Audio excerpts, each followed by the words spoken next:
सभी दर्शकों को सादर प्रणाम। जय श्री कृष्ण।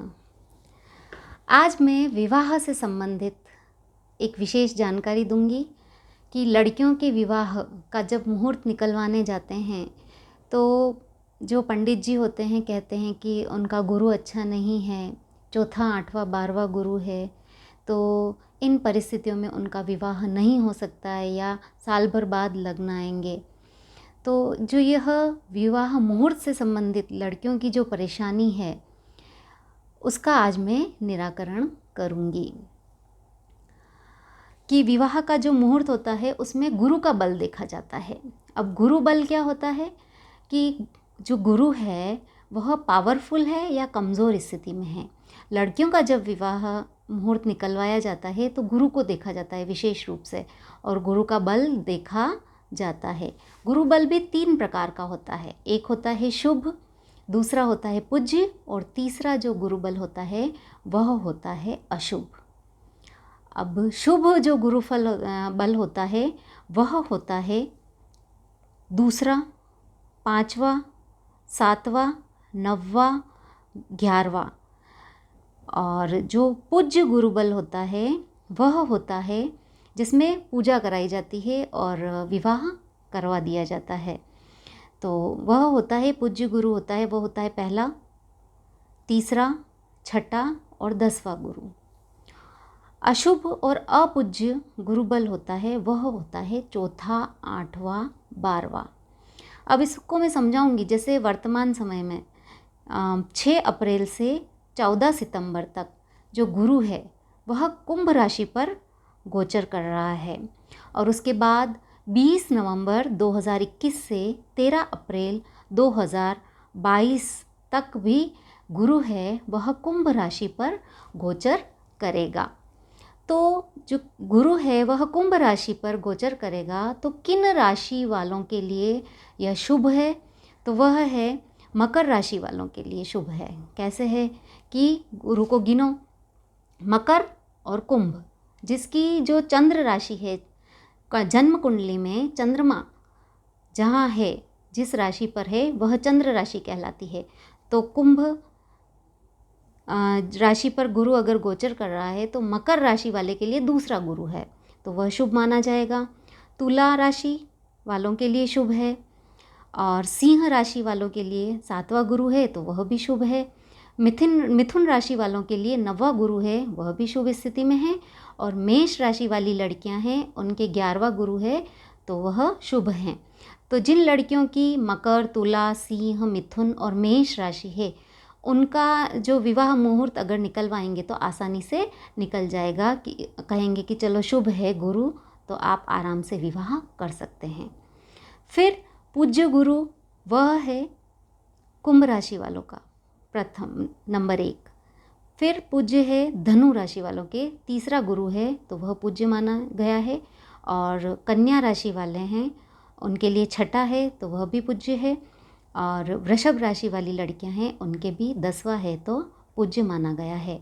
तो पूज्य में पूजा करवाते हैं गुरु की, वैदिक मंत्रों का जाप होता है, 19,000 मंत्रों का जाप होता है, और पूजा करवा के विवाह करवा दिया जाता है।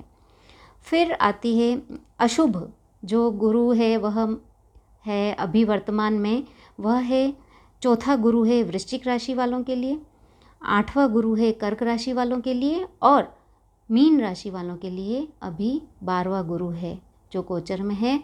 तो इनके लिए कहते हैं कि इनका विवाह मुहूर्त नहीं है, आप साल भर वेट करो, उसके बाद मुहूर्त आएगा तो विवाह करवा, मुहूर्त निकल जाएगा तो आप विवाह करवा देना।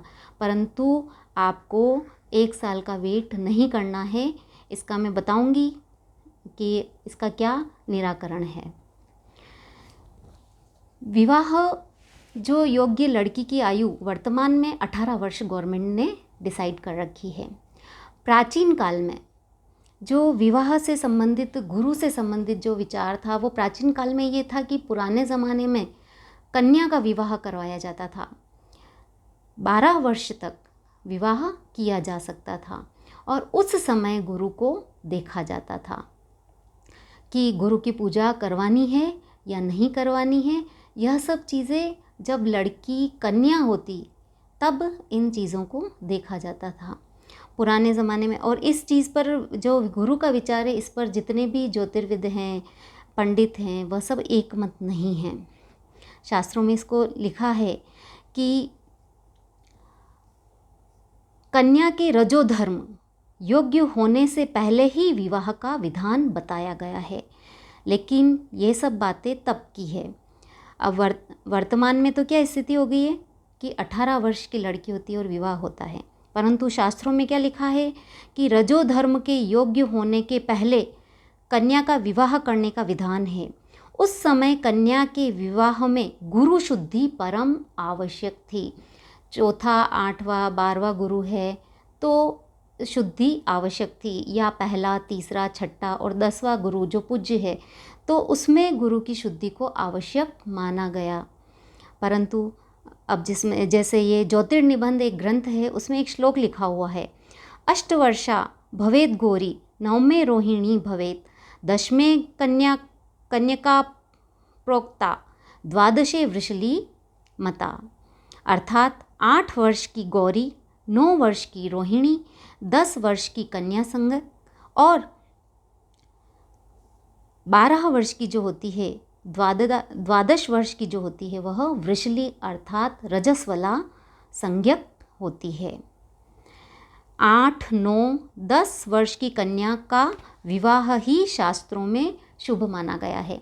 अभी हम नवरात्रि में जब हम कन्या को जिमाते हैं या नवरात्रि में बच्चों को, लड़कियों को, कन्याओं को घर में जिमाते हैं तो हम 10 वर्ष से कम आयु की लड़कियों को घर पर बुलाकर और उन्हें भोजन करवाते हैं, उनकी पूजा करते हैं।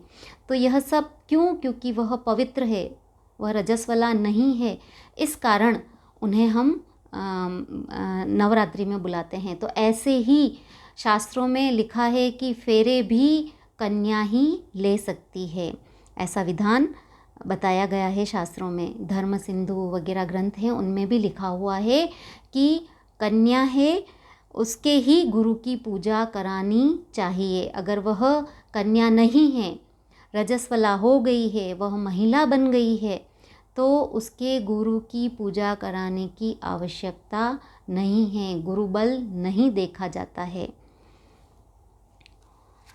एक और लिखा हुआ है इसमें, 10 वर्ष से अधिक आयु की कन्या रजस्वला हो जाने के कारण उसकी गुरु शुद्धि न देखकर चंद्र व तारादि बल का विचार करना चाहिए।